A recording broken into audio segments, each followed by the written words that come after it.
La Comandancia. Itinayo noon pang 1880 hanggang 1881. Dito ngayon matatagpuan ang Museyong Pambayan ng Morong.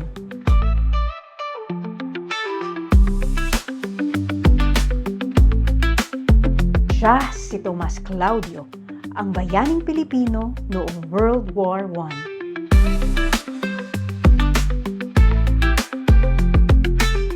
Kilala ang lugar na ito sa kanilang art-made bamboo na kung tawagin ay Kayas Kawayan. Ito ang Morong Rizal.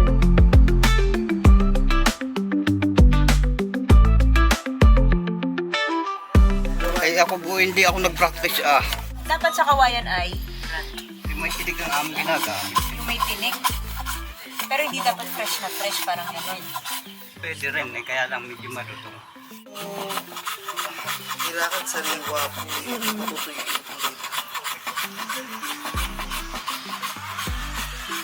Ito, ano naman ang tawag? Hindi ko rin alam ang mga tawag sa ganito Basta ako gawa. Basta ginagawa mo, alam mo lang yung gawa, ano? Hindi siya mabilis, hindi siya yung mapipigtal ba? Yung parang malalagas. Hindi nga, no?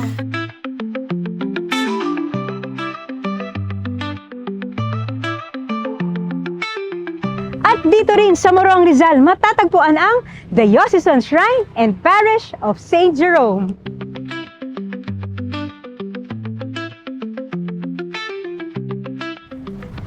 Kaya samahan ninyo ako sa isa na namang lakbay simbahan dito sa Lakbites.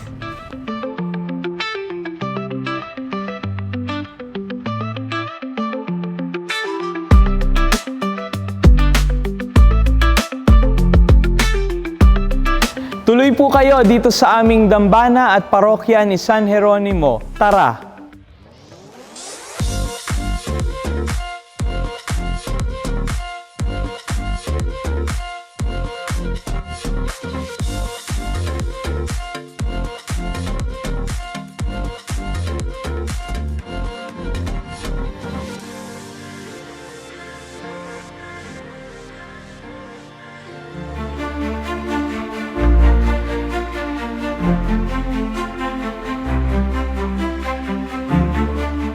Hi, Rev! Hello po, Miss Kat. Kamusta po? Okay naman Kamusta po, po mainit-init sa aming bayan. Din, ako, maganda tong simbahan ninyo, Rev.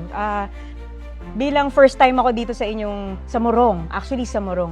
Pwede niyo po ba akong, bago yon, Rev, pwede po bang pakibati muna yung ating mga viewers sa Lakbites?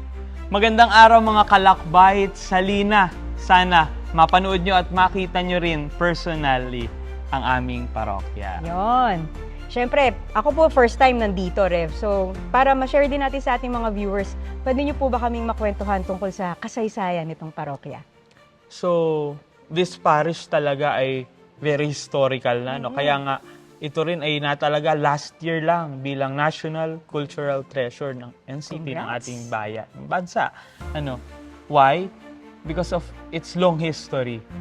Christianity in this town, Pueblo de Morong, ay nagsimula po noong 1578 at dala po ang Kristyanismong ito ng dalawang Fransiskanong praile, si Fray Diego de Oropesa at si Fray Juan de Plasencia. So itong dalawang Fransiskanong pari ang nagdala ng Kristyanismo sa aming bayan. Kaya sila rin ang nagtayo ng unang simbahan dito sa aming lugar. Okay. Ibig sabihin, Rev, dito, ang mga nauna, mga Franciscan. Mga Franciscan po. Kaya nga kung makikita natin sa labas, sa facade, Yes. sa third Yung layer. magandang facade ninyo. Very beautiful facade. Ang tawag namin dito ay La Torre. La Torre. La Torre de Morong. Sa after nung third layer, merong arc doon at makikita natin doon yung logo ng Franciscans, yung cross hands. Yes. Dahil ito ring parokyang ito, ang simbahang ito ay naging sentro ng orden ng mga Franciscano nung araw. Okay. At isa nga ding part ng history ay napunta dito si San Pedro Bautista. Of course, hindi pa siya santo. Opo, napakayaman ng inyong history. Yes, pero yung napakagandang facade na yan, hindi talaga yan nadyan na nung simula pa lang. Dahil nung Hindi dumating... yan ang original. Yes, that's not the original. Plain lang yan, na adobing bato dati. Yung siguro katulad ng, wala kaming picture eh. Pero siguro katulad nung somehow, ng boso-boso, plain lang, ng baras, ganon. Yes. Pero later on na lang yan, nung ang naging kura paroko na dito ay si Fray Maximo Rico. Okay. Siya yung nag-isip na gumawa tayo ng fasad. At ipwesto na natin sa mismong fasad yung bell tower. Kaya, pinakantok-tok ng fasad, yung mismong bell tower na din. Pinag-isa na. 2-in-1 ang aming fasad. At kinumission niya yung isang tiga-paete, si Don Bartolome Palatino. Craftsman siya dahil sa mga, syempre, mga tiga-paete, mahilig maggawa ng mga poon. Yes. Diba? Sculptor talaga. Kaya siya intricate din yung design. Yes, niyo. ang daming mga details. Pero Yes. hindi din sobra. Opo, hindi din.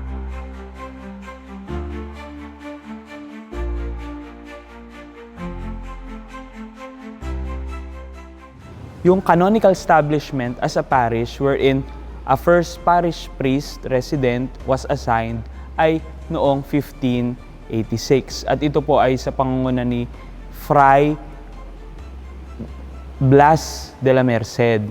So, siya po yung unang kura, paroko dito sa aming parokya. At siya rin ay isang Pransiskanong pare, OFM friar. Nakita namin na ang mga Franciscan pala ay may connection din kay San Jeronimo. Bakit? Dahil doon sa simplicity na din somehow, yung kasimplihan ng buhay ni San Jeronimo. And even sa Venice, ay may isang parokya doon na naitalaga kay San Jeronimo. Pero ang tawag sa kanya talaga, famously called as the Franciscan Church. Dahil ngayon, active pa rin naman yung parokyang iyon at ito ay parang naging kumbento na rin ng mga Franciscano OFM doon sa Venice.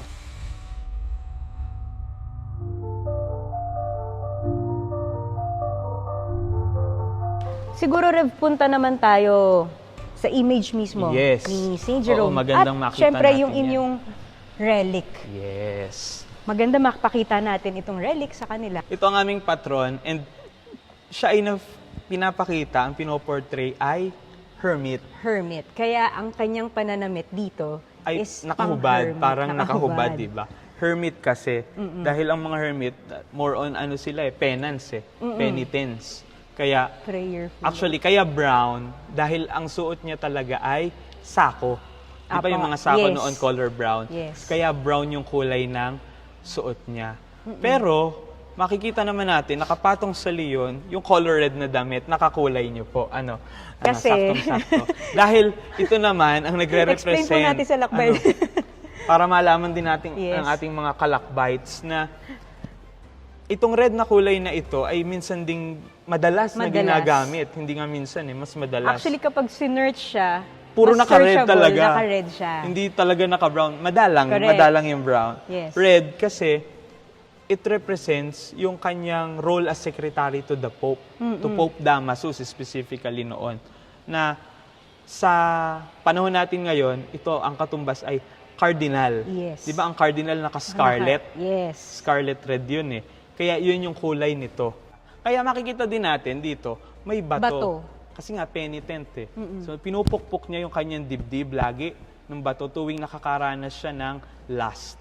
Oh. So pag nakakaramdam So siya ng parang ganoon, through my fault niya, may bato. At itong liyong ito, hindi naman po ito kayo, Hindi naman, kakulay hindi lang yung damit na nakapatong. Itong liyong ito ay legend ni St. Jerome. So there are book of legends ng simbahan. Ito ay legend na nung siya daw ay hermit, since nasa ilang sila, nasa desert, maraming wild dyan mga wilds.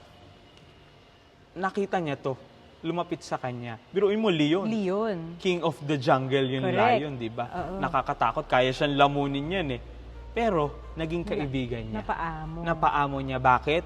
Tinanggalan daw kasi niya ng tinik sa paa. Yung leon. So, Ano kaya ang representation ng tinik sa... pero, later on, na-develop yung legend na yun Na ito daw legend na ito ay hindi talaga, wala talagang leon. Ito daw talaga ay nagpo-portray kay St. Jerome mismo. Na tinanggal niya yung tinik sa kanyang sarili. yung tinik ng pagiging mayabang, pagiging masungit, maiinitin ang ulo, tinanggal yun.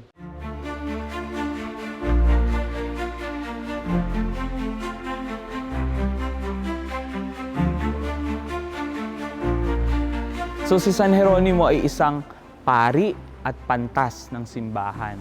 Pari dahil siya ay naordinahang pari. He is a convert. Hindi naman siya from the start Katoliko na eh. Later on na lang siyang naengganyo because of rhetorics, because of philosophy, doon siya naengganyo sa simbahan. At nagpatuloy siya hanggang sa maging pare. Isa din sa mga ginawa ni San Jeronimo yung pagtatanggol sa pagkabirhen ni Maria. He defended the virginity of Mary, that Mary is virgin before, during, and after the birth of Christ. Siya rin ang patron ng mga estudyante, arkeologong bibliko, at mga librarian. Yun din yung parang biyaya na na-adapt naming mga taga-Morong bilang siya yung aming patron. Yung maging dalubhasa, mag-aaral, pagiging matalino, marunong, at maalam. At sana nga madala kami ng aming kaalaman, katalinuhan, patungo sa pagkaalam, pagkakilala sa aming Panginoon.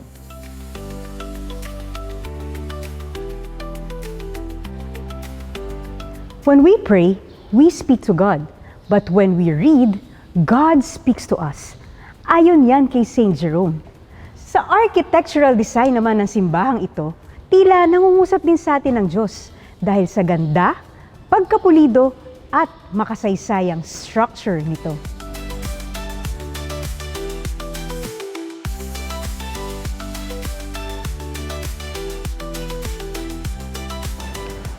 Sa pagiging NCT, syempre talagang ayun ay malaking biyaya sa amin at kami, syempre, yun ay kaligayahan. Proud kami. Imagine kami ay naging na-consider na National Cultural Treasure. And syempre, may mga impact yan eh. Makikilala kami, ang aming simbahan, hindi lang sa Pilipinas, kundi syempre buong mundo. And syempre, ang isa pang aspeto riyan, yung tourism. So makakatulong rin kami sa aming bayan, o sige sa pamahalang bayan, for economic reasons. So, then, syempre, yung as NCT, ang mga tao syempre, mas mag-aalab ang kanilang pananampalataya. So sabi nga, ano pagkakaiba ng tourist sa pilgrims? So ito'y magiging isang pilgrim church para ang pananampalataya ng mga tao, sabi natin, may tourism aspect, pero ang pinakang importante ron para sa mga pilgrims at sila ay magkaroon ng devotion at makita nila, madalaw nila ang aming shrine. Talagang naiiba sa Morong ay ang sinasabi namin, kordero. Ano ba ang kordero? Iyan ay mixture, para bang sabing ube halaya, patatas, kamote, gatas, asukal, at itlog. So, yung pinaghalo-halo. And then, na-form siya na parang talagang tupa, a lamb, with icing na puti. So, yun yun. And then, yun ay aming ino-observe kapag Holy Thursday o Maundy Thursday. And then, pangalawa, yung naiba sa amin, yung alok na tinatawag. Ang alok, ayan ay a mixture. Parang sabihin natin sa ating makabagong panahon ay chocolate drink na ibibigay tuwing yung Sunday before the Palm Sunday. Yun ang sinasabing linggo ni Lazaro. It symbolizes the blood of Lazarus.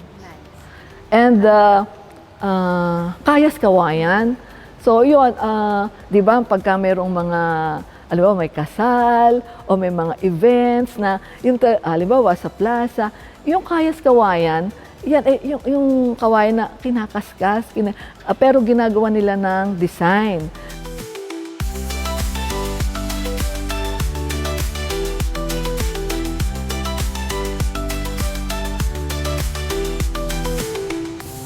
seek to learn those truths which will remain ever valid in heaven. Napakagandang paalaala mula kay Saint Jerome na ang katotohanang umiiral dito sa lupa ay umiiral din sa langit. Kaya naman ang mga deboto ni Saint Jerome ay isinasabuhay na ang paalalang ito.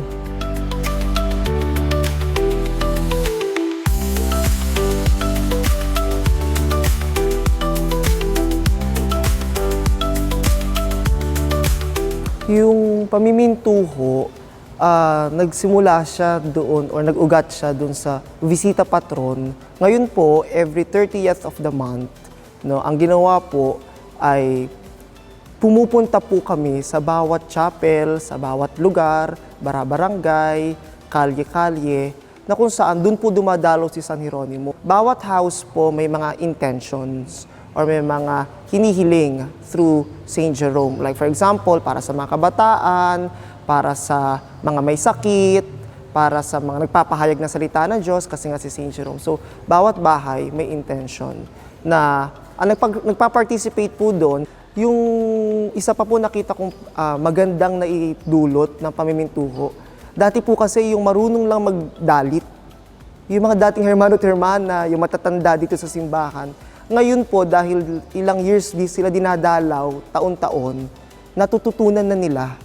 Kasi sa dalit nandun po yung buhay niya mula sa kapanganakan hanggang mamatay. Na ikikwento po siya na through singing nga po siya yung sinasabi. Based of my experience po dati, nung nasa bahay po namin yung processional image ng parokya, na may mga nagme-message po sa akin na parang, pwede niyo po bang pakilagay yung pangalan ko sa ilalim sa paanan ng imahen. Kasi po magtitake ako ng board exam. Parang ganun po. Kaya talaga, though dito din po mapapansin nyo din sa parokya, madami nagpapabless bago mag-exam. Minsan sa mass intention, madidinig nyo po na Bachelor of Nursing or Education, prayer intention for taking the board exam. Madidinig nyo po dito yun It's parang regular nyo po madidinig yun sa mass intention ng parokya. Yung pamimintuho po, mas pinalapit pa po namin siya sa tao. Si San Jeronimo na po pumupunta sa bawat bahay na tatapatan po. Na parang dahil mas nagiging closer siya sa tao, mas nakikilala po siya ng tao, mas lumalalim po ang devotion kay San Jeronimo. Kaya parang before, meron pong parang kilala lang si Saint Jerome na pag September, pag fiesta. Ngayon nangyari po na tuwing Atrenta, there's a participation na po ng community. Kasi minsan po kahit hindi ka taga dun may mga sumasama. Sa Atrenta pala, dito tayo sa barangay ganito. Malapit lang yung bahay nila sa kabilang barangay. Sumasama na din po sila. Kasi malapit lang din naman po. Martyrdom does not consist only in dying for one's faith. Martyrdom also consists in serving God with love and purity of heart every day in one's life. Lubos at buhos ang pagsasabuhay ng mga taga rito sa pangalan na ito ng kanilang patron na si Saint Jerome.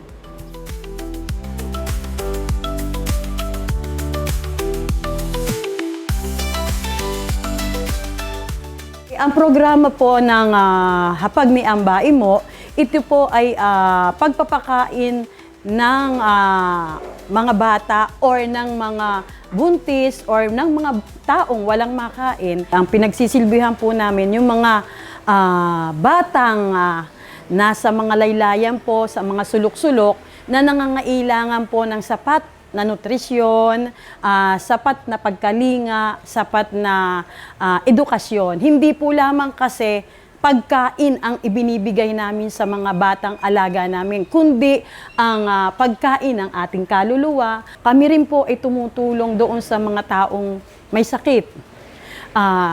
Tumutulong rin po kami sa mga naapektuhan ng mga kung ano-anong kalamidad. Tapos po, kami rin po ay bahagi doon sa mga taong kailangang tumulong doon po ba sa mga na-aksidente. Marami po kaming katuwang, gaya po ng Assisi Foundation. Ang Assisi Foundation po, sila po yung naglalabas ng Aming budget, 15 pesos per bata. Katuwang po ng Assisi Foundation ang Pondo ng Pinoy. Pondo ng Pinoy po, sila rin po yung nakasuporta sa amin. At higit po sa lahat, ang mga sponsor, ang mga taong nakakikita po ng mga ginagawa namin, nakaka-appreciate nung ginagawa namin sa kusina ni Hapag ni Ambae mo. Tawag rito, ibinibigay na po nila, buong puso po nilang ibinibigay ang kanilang sarili sa pagganap rito sa Hapag ni Ambae mo. Kasi po, kung tutuusin po talaga, wala po silang sweldo. Wala po iyang kahit anong nakukuha. Ang akin pong ipinagpapasalamat talaga, nasa puso at talaga pong gusto nilang maglingkod sa ating Panginoon. Doon sa mga pumapasok sa aming budget, ito po ay naka-report sa diocese, sa Assisi Foundation, dito po sa ating parokya, sa office po ng ating parokya. Meron po silang mga complete documents na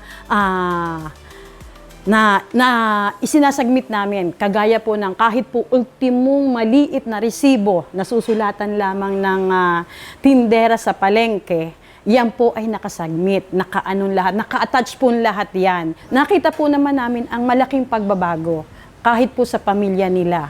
Ang beneficiary po namin, sila na po yung nagyayaya sa mga magulang nila para pumunta sa simbahan kasi yun po ang nakikita nila sa amin, yun po ang naibibigay namin. Kaya po, ang amin pong mga beneficiarying mga alaga, bata, magulang, or ano po, malaki po. Lagi po nilang sinasabi sa amin na malaking tulong raw po itong ginagawa namin para sa kanila.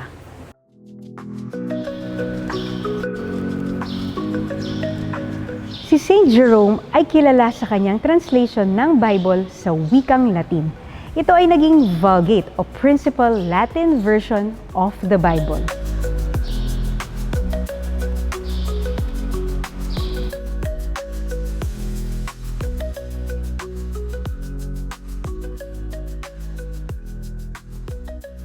So, the Rome granted us two relics, ex osibus, from the bones of Saint Jerome. One is there being venerated, and one is on the altar. So, naibaon yun sa altar, yung lumang altar. At itong relic na ito, isang biyaya sa amin. Nakapiling namin si San Jeronimo, kasama namin, buto niya na dito sa amin, sa parokya namin, sa bayan namin. Ang pagiging pang-diocesanong dambana ay hindi lang isang biyaya, isang titulo, pero ito ay isang misyon ng pagpapalagana pa ng aming debosyon kay San Jeronimo, aming mahal na patron. We are preparing for that responsibility na malaman at makilala pa namin talaga yung patron. Kasi paano namin ipapalaganap kung di namin kilala? Kaya ito yung hamon. Hamon ito sa amin na dapat naming suungin. Hindi lang siya basta hamon, pero susuungin namin yung hamon. At dapat namin suungin bilang parokya, bilang shrine, dambana, na kilalanin at ipalaganap. Dahil dapat nga kaming maging handa.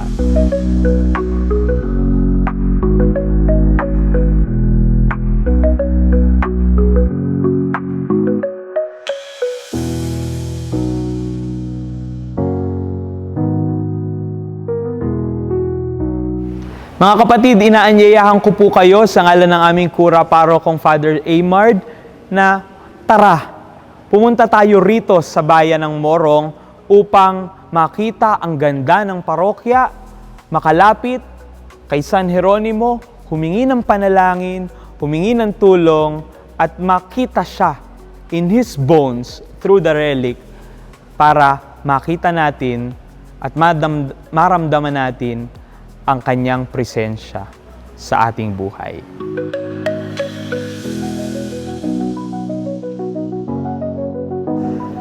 Be ever engaged so that whenever the devil calls, he may find you occupied. Isa pa ring praktikal na turo ni Saint Jerome.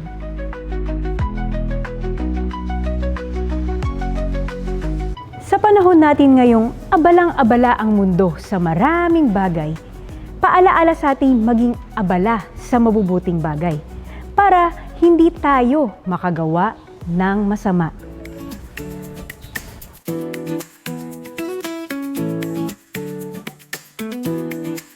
Tara, let's maglakbay. Sumama ka. Ganda ng tanawin, mabibighani ka. Kwentong lumilipad. Ako po muli si Kat Diaz. Marami pong salamat. Hanggang sa susunod na Lakbay Simbahan dito sa Lakbites. Discover the beauty and see its history. The richness of what it has to offer is yet to be seen. So let's go and discover. Nakakabighani, nakakamangha, ganda ng ating simbahang Katolika. Sa bawat dasal, sa bawat hakbang, di ka iniwan doon ngayon at kailanman. Let's go! Discover the beauty and see its history. The richness of what it has to offer is yet to be seen. So let's go and discover. Kamangha-mangha, yaman ng simbahan, puno ng debosyon, lumalagot may sasay sa